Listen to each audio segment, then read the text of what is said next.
You've been searching for the best way to generate passive income in your life and heard that real estate is a great way to do it. But you're tired of all the so-called gurus who are all talk and no substance. Get ready to celebrate because Kevin Bupp has spent 14 years successfully making it happen. This is the Real Estate Investing for Cash Flow podcast. Now, here's Kevin Bupp. Hey guys, Kevin Bupp here, and I want to welcome you to another episode of the Real Estate Investing for Cash Flow podcast, where our mission is to help you build and maintain massive amounts of cash flow through income-producing real estate investments. And our guest for this week's show is car wash investment expert and industry consultant, Rob Madrid. Rob's a professional car wash expert who is skilled in all aspects of the industry, from multi-unit, multi-phase startups to total company turnarounds.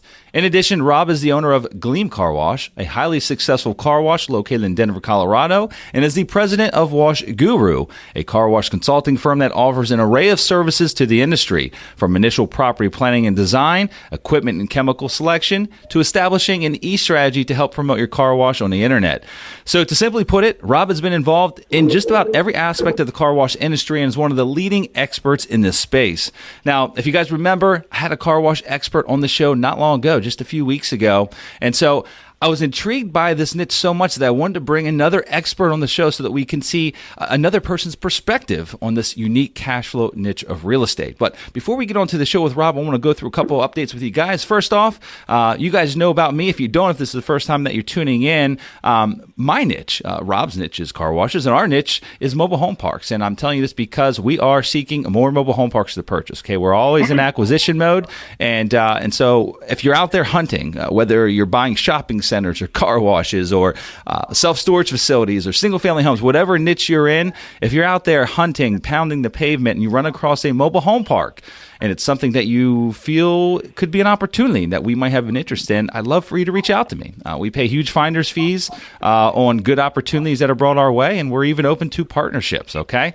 You can shoot me an email directly, kevin@kevinbupp.com, and just give me some basic details, and we'll schedule time to get on the phone together and talk about that deal. And we can handle deals from $500,000 to $25 million, okay? So if it's a 60-space park or a 600-space portfolio, we're very capable and open to any size opportunity, okay?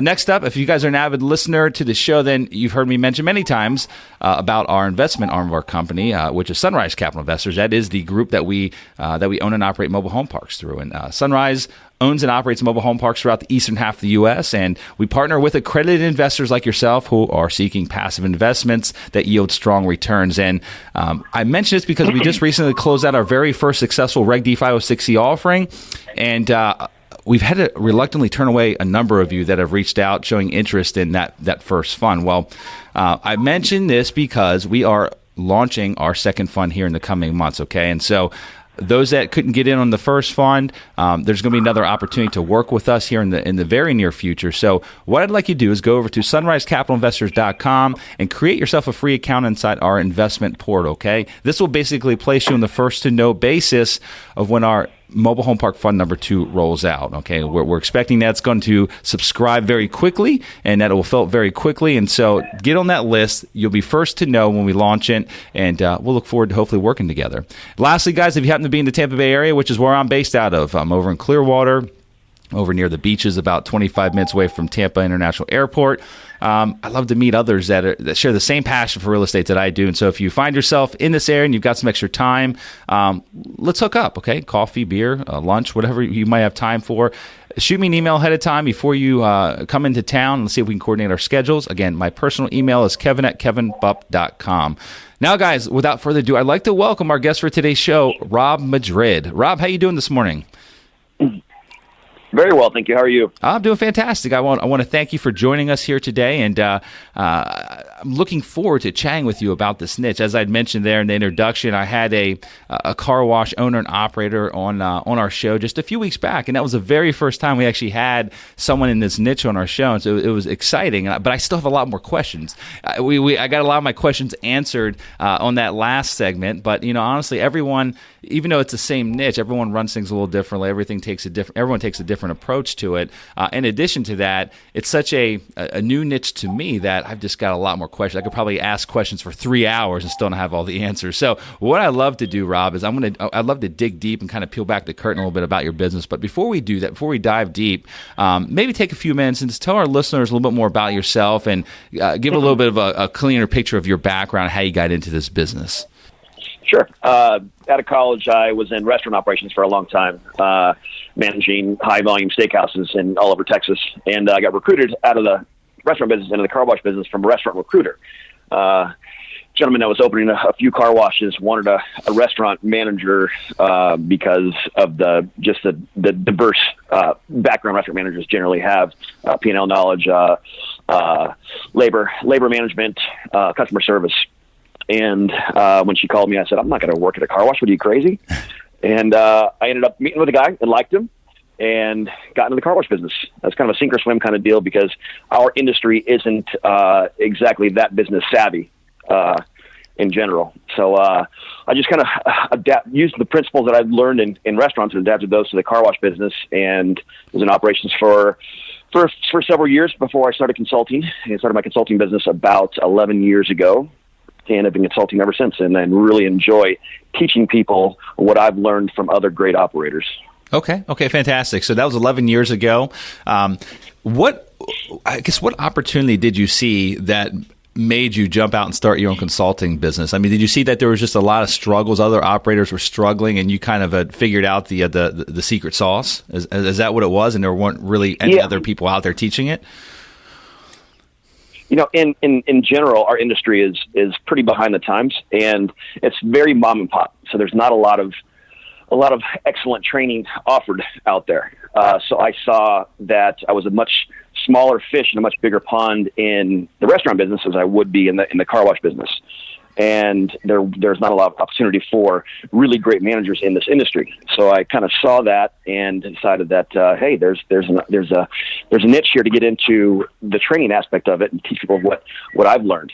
Mm-hmm. And I've really enjoyed it ever since. I'm going to have to guess what the transition looked like. So you started your consulting firm, and at some point in time, you're like, man, I'm so sick of getting these other guys rich. I'm going to go open up my own car wash. I mean, is that kind of is that the alarm that went off in your head?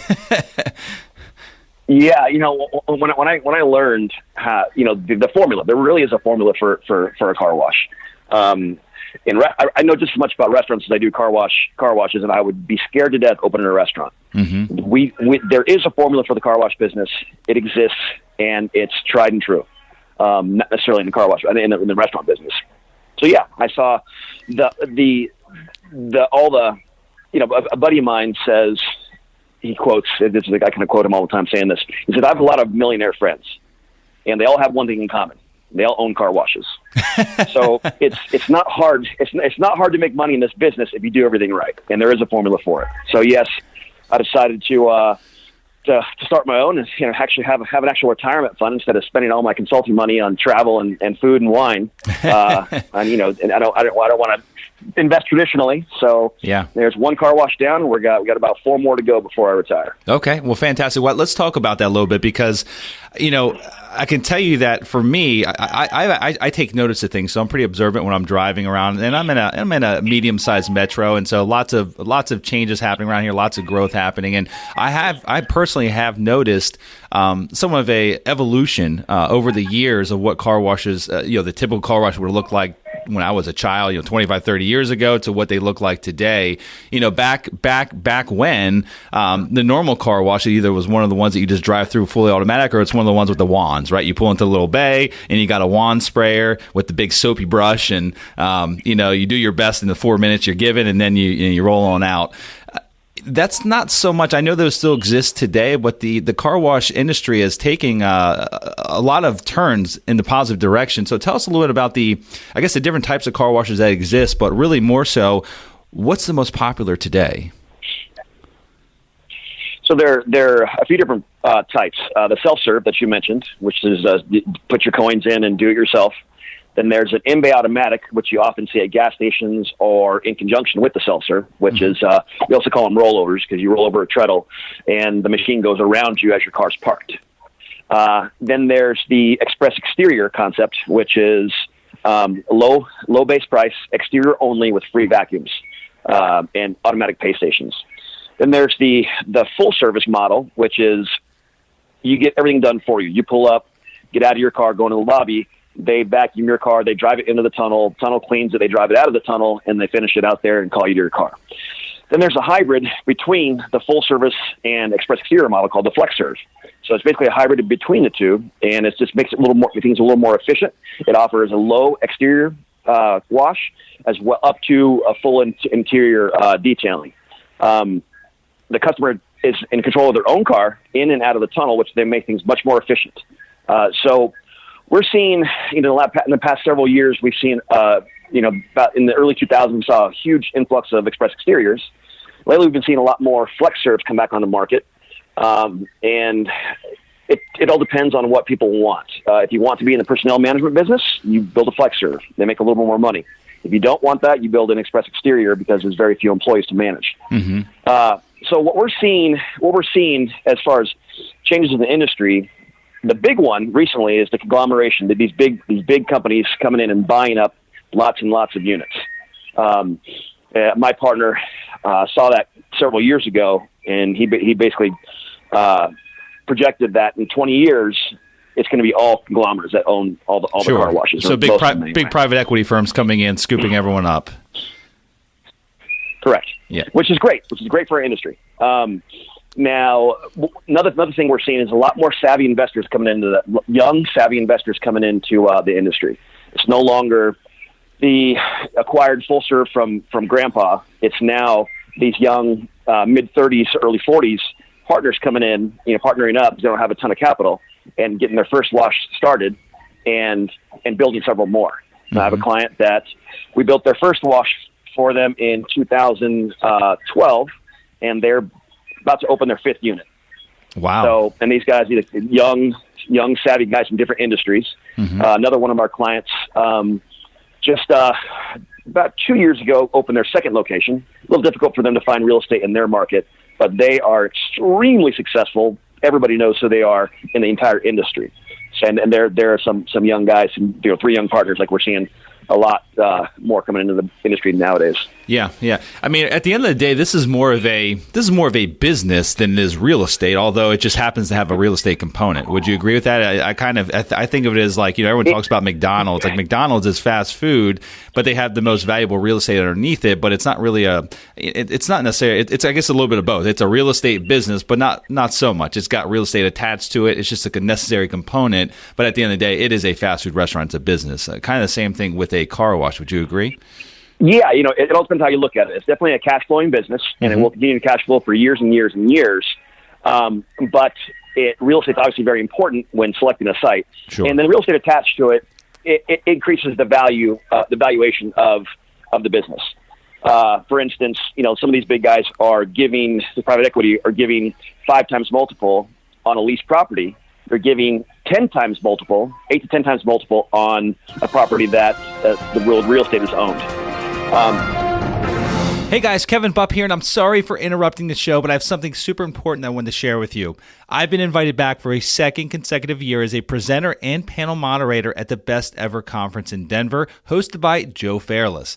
Last year was an absolute blast, and the talent both on stage and in the room was nothing short of amazing, and this year, that talent has been stepped up a notch.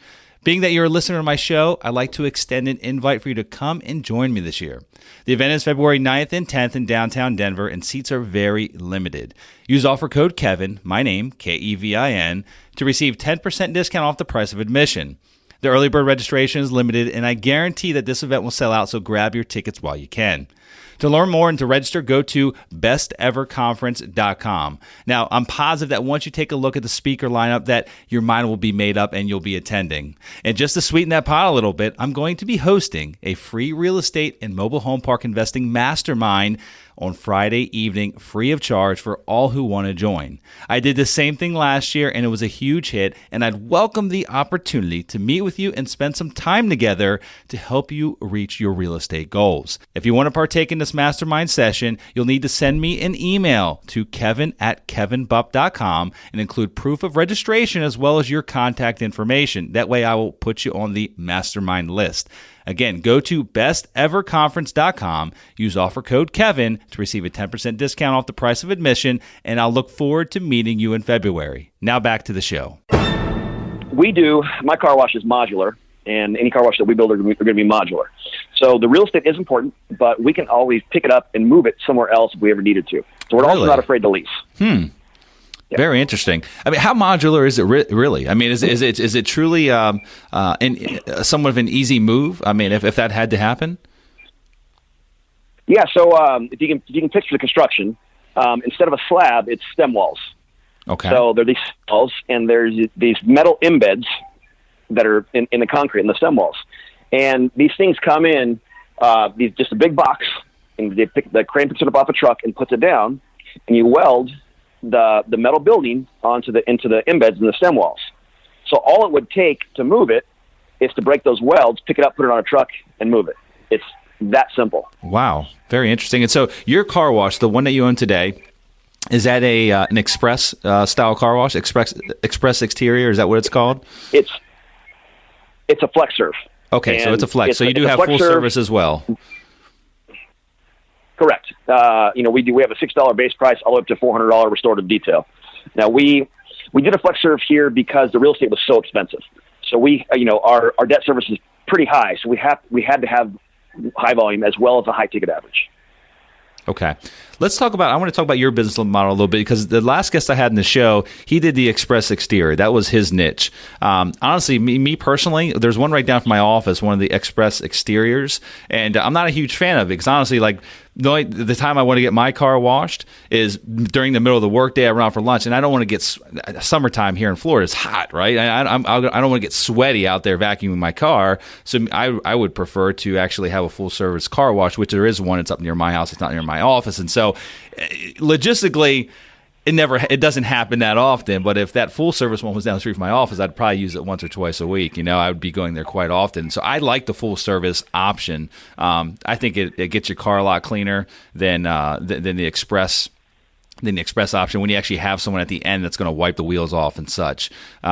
I wasn't very happy the other week when I went through the express car wash here by my office because the car was clean, but I just feel like the wheels never get clean. There's still like black stuff inside the wheels. And with that human element at the end. With the full service. You must drive a BMW. No, it's not a BMW. No, not why? Because the wheels, the wet wheels. BMW wheels are, they're tough to clean. They have big brakes with tons of brake dust, and then nobody ever takes care of those wheels. But no, I feel your pain in robot cleaning of wheels for sure. Yeah. So I want to talk about your business model, which is the full service. The staffing component of it. Obviously, as you mentioned in the beginning, having a full, or I guess you call it a hybrid. Staffing requirements are much more significant than just a simple express exterior type of setup. So talk to me about your property. I mean, the one car wash that you own. How many staff do you have there? I mean, I'd like to learn about the property itself. How big of a piece of property? How big is the building? I mean, all these details. I'd love to dig a little bit deeper on your one location, just so we can get a better idea of Sure. what that model looks like. So we have 32, including salaried managers, staff, personnel and staff. Wow. We'll on a busy Saturday, we'll have 22 people here total. And it all depends on your model, the demographics. We have 60% of our customers are coming inside for interior cleaning. That's a huge percentage as far as flex serves go. Any wash that I build is going to have some flex component to it. It's not just going to be a regular express exterior. A couple of reasons for that. One, it keeps the other flexers from coming and competing with you. Two, it offers everything to everybody. So, for instance, the second location that I'm building is in a much lower income area. So we're going to concentrate much more on the express exterior model. Mm-hmm. We're also going to offer express detail for those that want it, and we're going to charge for it. We don't want to be in that business so much, but if we're going to be, we're going to charge good money for it. Yep. This first site is 0.75 of an acre, very small site, but it was almost 100% buildable, as very little setbacks, very little green space requirements. So we shoehorned this thing in here. but it works very well. The real estate, I mean, the location is incredible. We did 102,000 cars our first year. We'll do 180 our third year, pretty easily. So this model, it doesn't have free vacuums because the site is too small to offer that, and I probably wouldn't have anyway because the income here is pretty high. What is the median income in that area where your current car wash is located? The median household income, is it over 100,000? It is not. So there are about 20,000 people within a mile of here. So a very dense area, kind of like Chicago. Mm-hmm. Definitely dense for Denver. And our median income is about 72,000. A year. That's median, not average. Average is probably closer to 90. Now, the distribution among higher incomes is very high here. The real estate around here is extremely expensive. So definitely a high amount of six-figure incomes around here.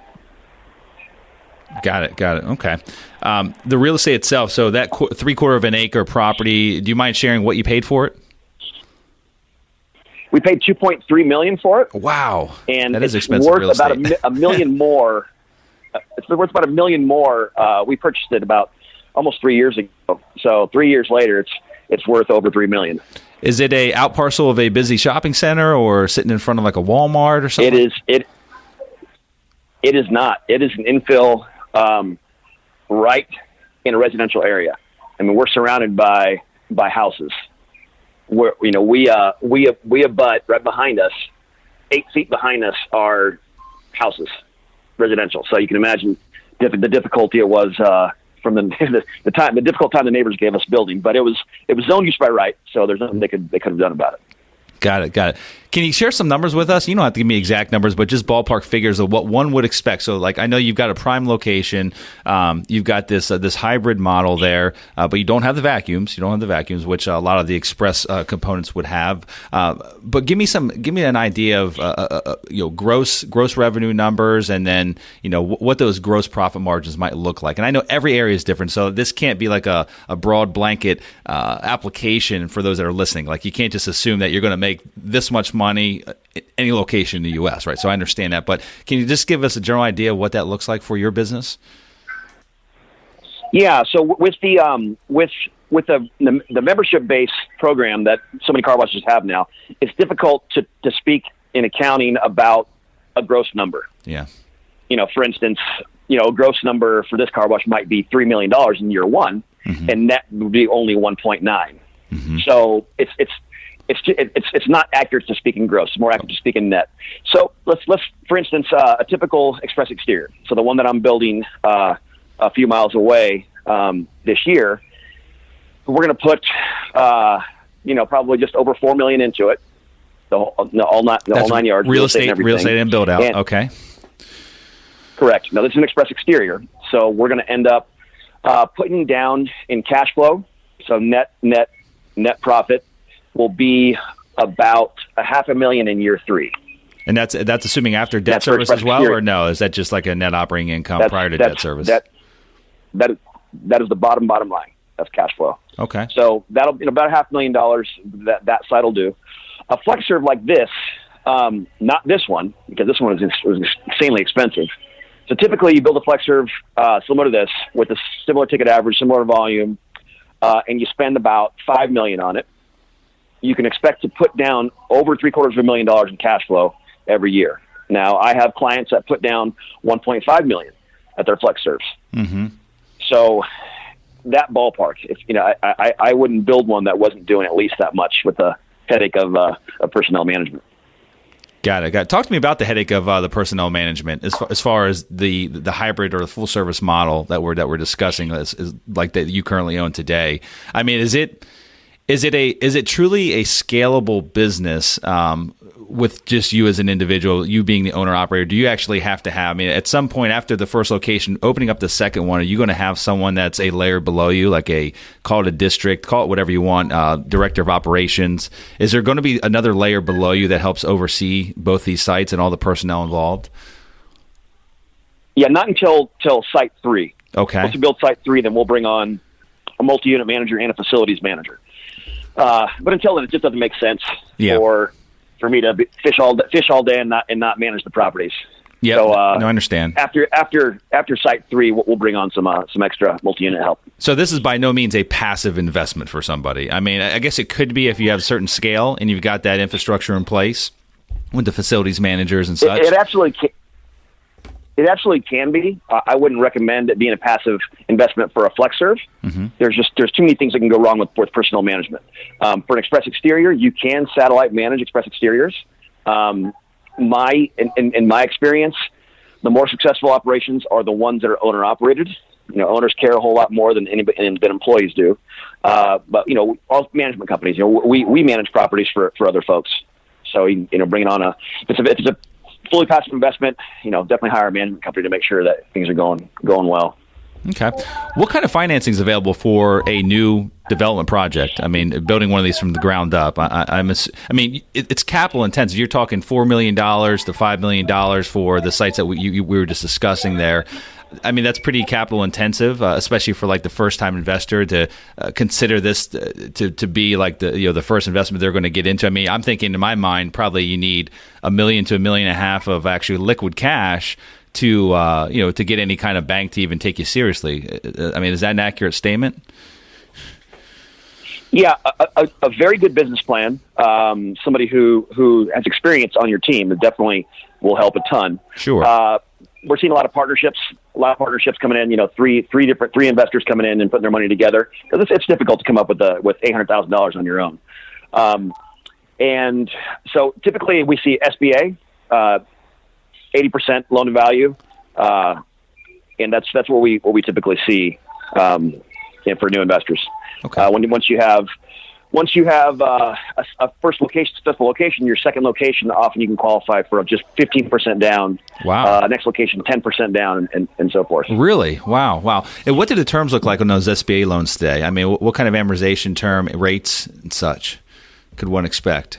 There's a 504 or 7A and a 504, and it depends. On one of them is 20 years and one of them is 25 years. But they typically average around, I typically project 5% on a loan, but that's just in general. And are these fully amortizing, or do they actually have a balloon at some point in time? I think that it's just fully amortized, no balloon. I'm on the SBA, if it's SBA loans. Okay. Well, that's pretty attractive. I mean, because at the end of the day, again, SBA, they're lending on a business, not necessarily, and there's real estate involved, but it's not the same as us going out and buying a mobile home park where it's more of a real estate play. That's quite interesting. So what advice would you give someone that's looking to get into this niche? I know you offer consulting, so you probably get calls every day from new potential car wash operators or those that are having dreams at night of owning their own car wash. I mean, what advice, there's the positives that we're talking about, the money that can be made, right? I mean, like, we're talking about all the positives. Let's talk about some of the downsides of this business and what any new investor needs to know and needs to take into consideration if they think they might want to get into this niche. So in general, my advice for anybody that's getting into any kind of real estate, any kind of retail real estate is location. Okay. It's the old adage, location is actually pretty accurate, especially in the car wash business. Car wash business is very impulse driven.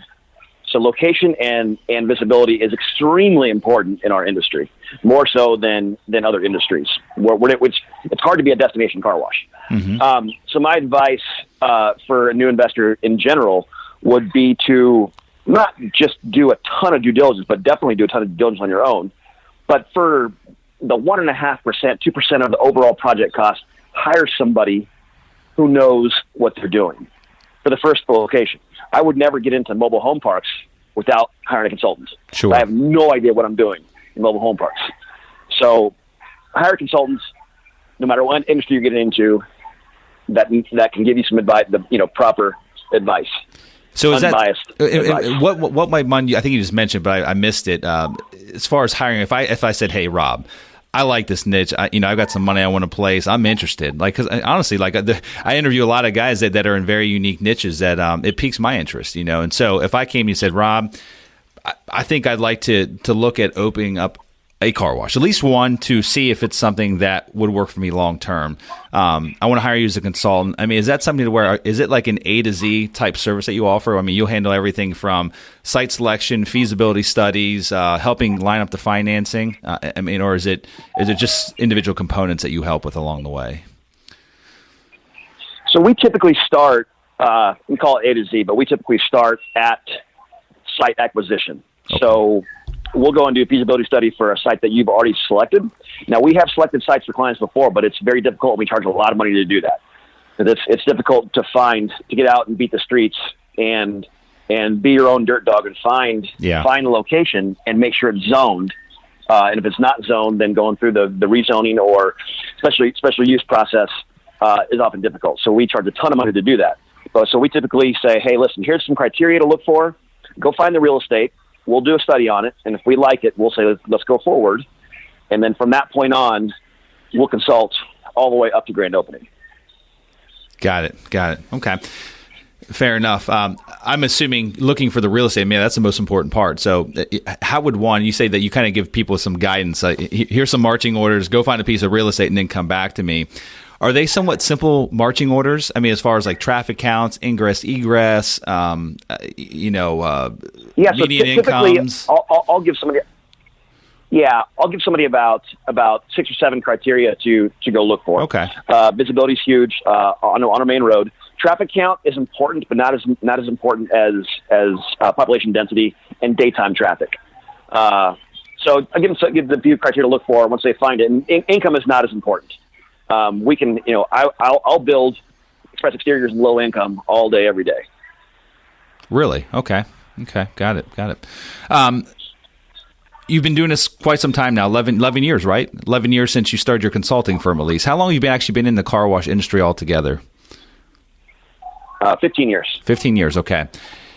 You got your first car wash, worked on the second one, and you're looking to get to 5. And you consulted with a lot of other operators along the way. You've seen a lot, good and bad and ugly. Knowing what you know today, if you can go back into year 1 when you were just getting into this industry, what advice would you give yourself? So getting in the industry, getting a consultant, let's do that. I would have under-promised a lot more than I did. I was what you call an unconscious incompetent. I didn't realize, I didn't know. I thought I knew a whole lot more than I did. Okay. And I'm a little more humble now than I used to be because there's so much to know in this business. It's not an easy business to learn. There's so many moving parts, and that's not just the tunnel robot portion. So my advice to somebody getting into anything new is to do your due diligence, and if you don't already know it, learn it. Got it. Okay, that's great advice. There was one other question I wanted to ask you. I went to Brent when we were talking about the different types of car washes.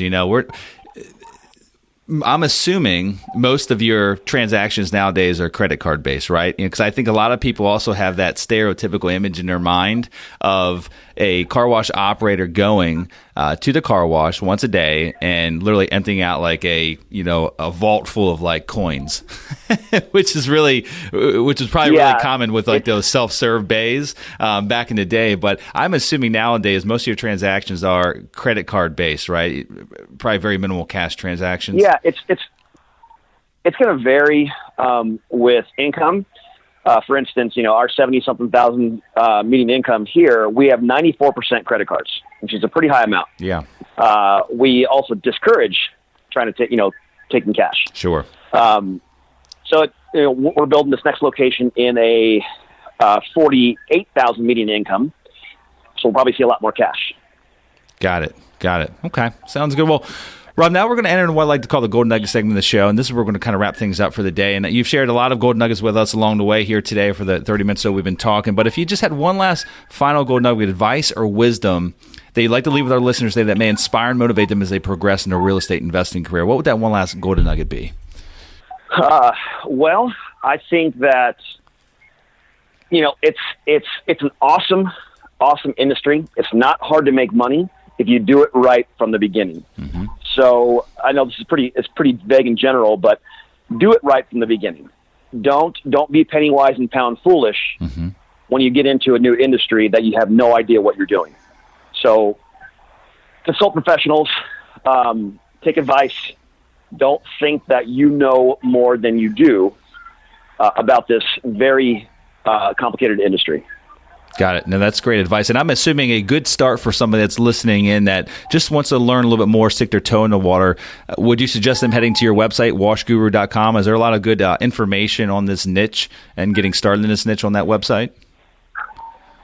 Yeah, we've got some pretty good materials that not necessarily on the website. There's some cool downloads on the website, but go there, contact us from there, and we're happy to send you information about the industry. For instance, we have a prospectus just in general about the two models, the Express and the Flex, and kind of what to expect to invest in it, what to expect to take out of it.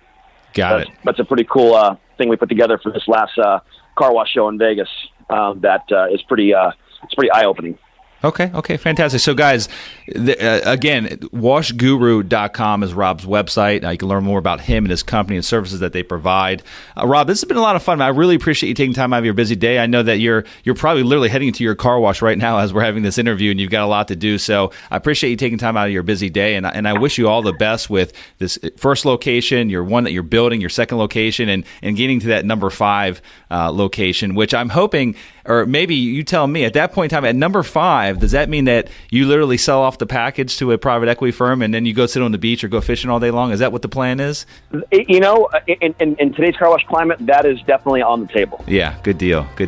Well, Rob, this has been a lot of fun. Thank you so much. Wish you the best with everything, and you have a wonderful day, my friend. Thank you, Kevin. Congratulations! Now you've got more of the best tricks of the trade in building massive amounts of passive income from real estate. For more amazing resources, visit realestateinvestingforcashflow.com, and we'll see you next Monday morning.